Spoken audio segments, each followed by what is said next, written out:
If you're scared to say you're overwhelmed, you're walking a path that many have traveled.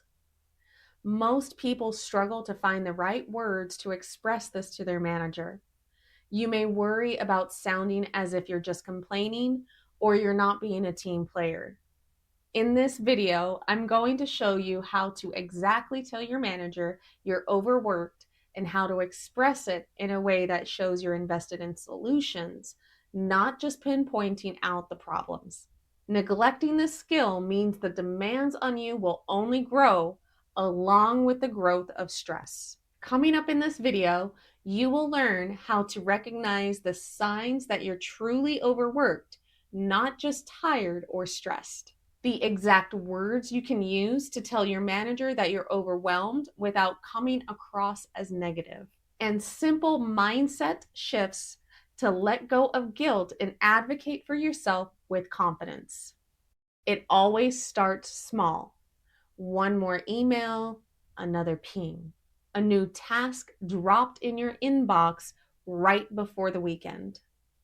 None of it feels like too much by itself, but suddenly you're skipping lunch, you're staying late, you're taking work home, and you're waking up tired.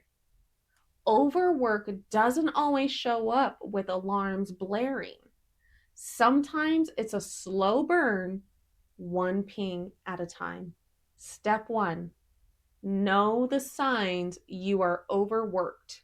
You might not notice it at first because burnout doesn't usually arrive with a flashing warning sign. It builds slowly, quietly in the background of your daily life until one day you realize you're not feeling like yourself anymore. It shows up in subtle ways.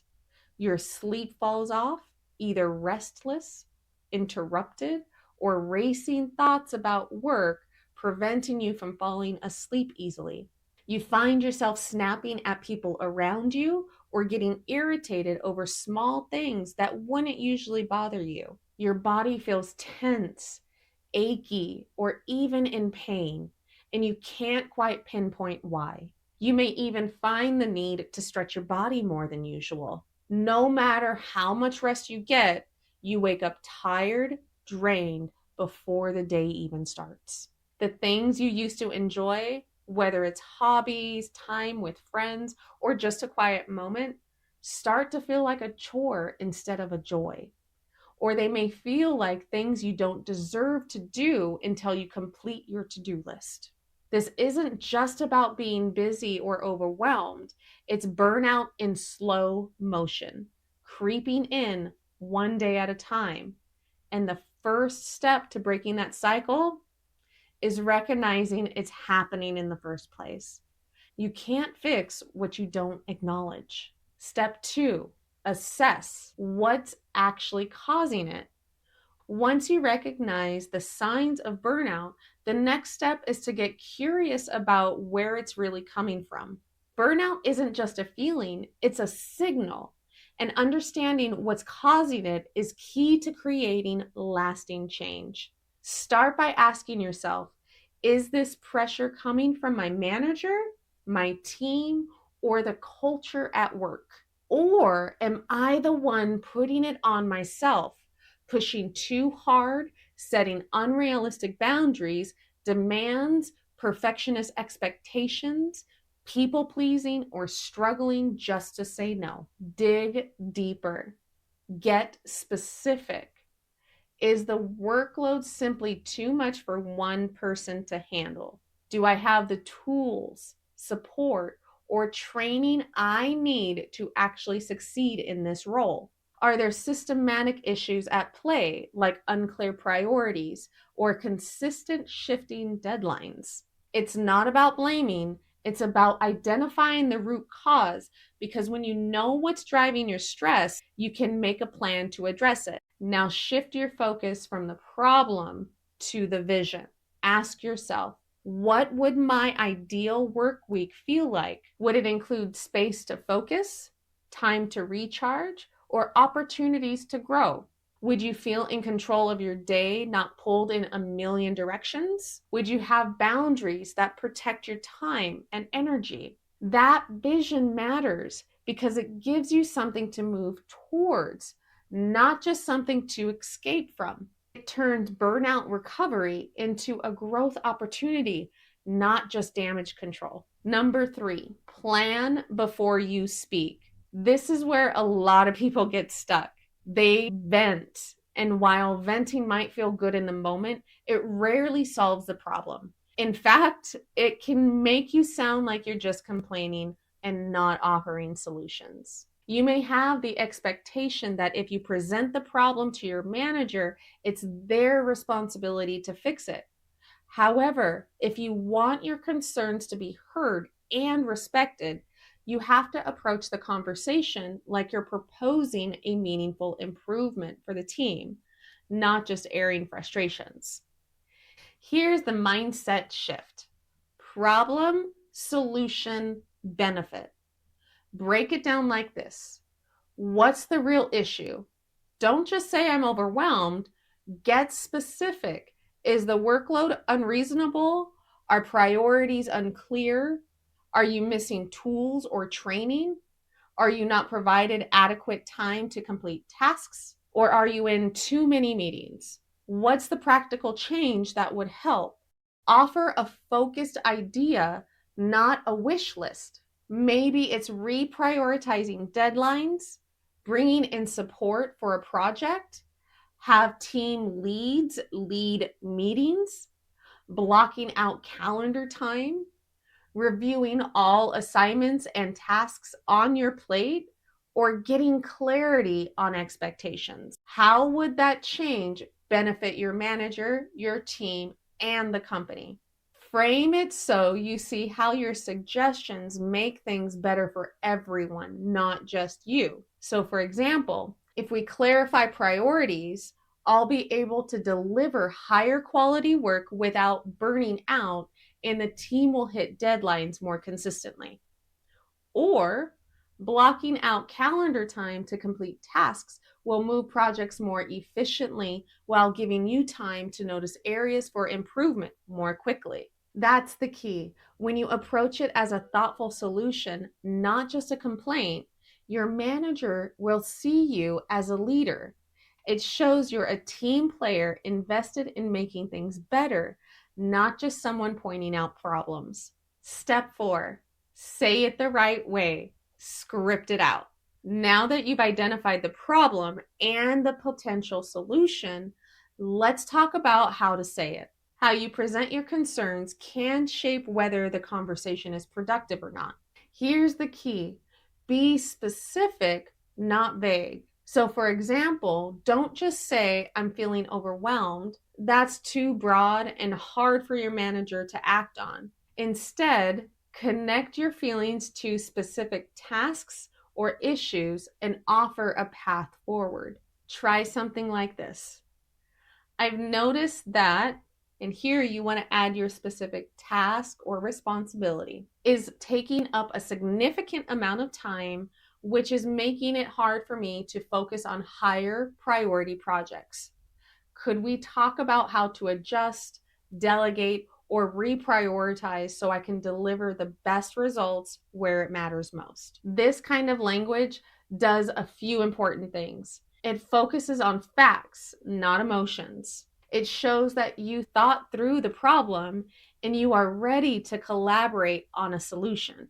This form of language positions you as a team player who's invested in outcomes, not just venting frustrations. And here's the critical reminder: don't compare yourself to your coworkers. It can be tempting to say to yourself, well, so and so doesn't seem to be struggling, or they're handling more than me. The truth is, you don't know what's going on behind the scenes for them. And comparing only creates tension and undermines your professionalism. So keep the focus on your experience, your workload, and your solution. That's how you advocate for yourself in a way that gets results and maintains trust with your team and leadership. Step 5, release the guilt. Why this is healthy and not selfish. So let's be real. You might feel guilty for asking to take less on, set boundaries, or slow down. That's especially true if you've built your reputation on always saying yes, being the go to person, or taking pride in being able to handle it all. Or maybe you're worried about how your manager or your team will see you. Will they think that you're not committed, that you can't handle the pressure? Here's the truth you need to hold on to: performance actually improves when you're rested, focused, and regulated. You're not helping anyone when you're running on fumes. Guilt doesn't move the needle, boundaries do. Saying yes to everything eventually leads to resentment and burnout, not long term success. Protecting your energy isn't selfish, it's smart leadership.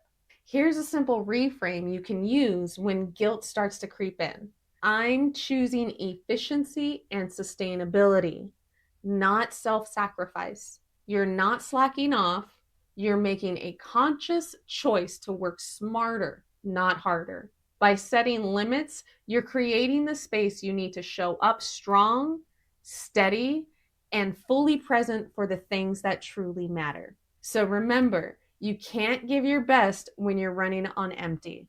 Setting boundaries now is what allows you to stay in the game for the long haul. Step 6, create boundaries that stick. So you've had the conversation. Great.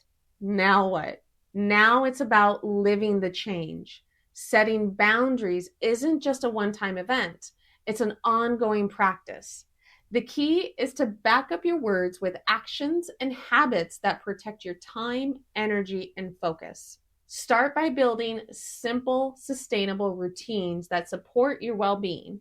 So take real meal breaks, step away from your desk, give your brain a break, and actually nourish your body.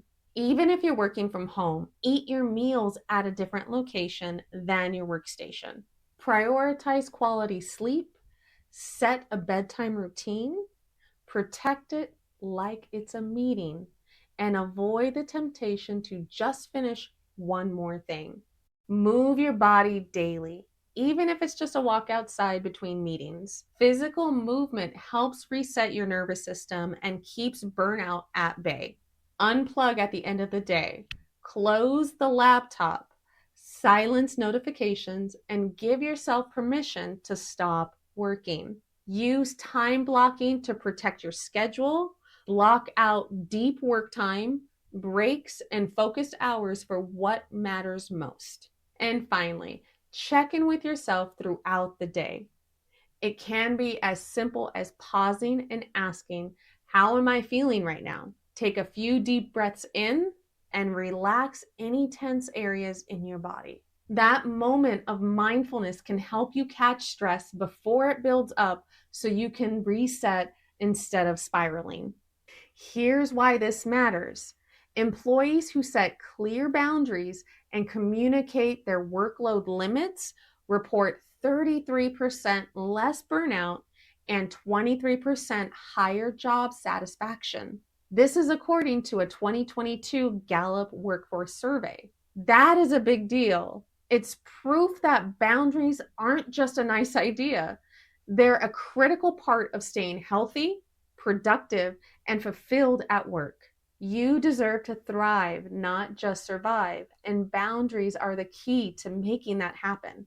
Now that you know how to tell your manager you're overworked without guilt, the next step is to go even bigger by thinking about how strategy can shape your entire organization, not just your day to day. Because even after that conversation, the pressure can take on too much and sneak right back in. And without a strategy, it's easy to fall right back into the grind. Watch how the concept of strategy benefits your business next.